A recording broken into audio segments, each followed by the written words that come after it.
Let's see what is the difference between calculated columns and measures in Power BI.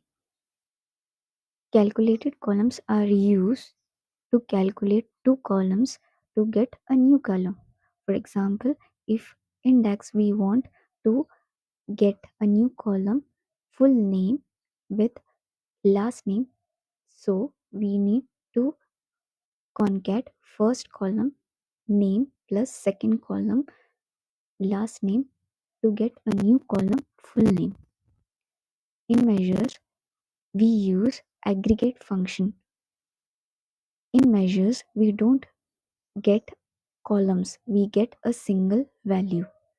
The calculated column is performed for each row, whereas measures returns a single value of a particular column.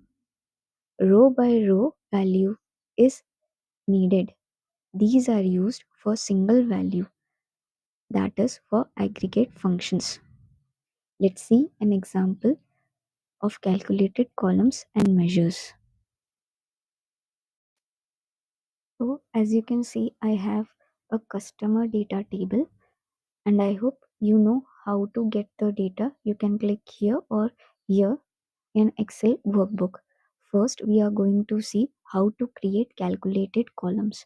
So you can go here to table view. As I am having only one data set, it will be created here. Otherwise, you have to click in your data set or table and then go to table view, or otherwise you can click from here as well. So I want new column, so click on new column. So now you will get a formula tag. Here you're going to write the formula. So I want here, I don't want this column, I will give my column name.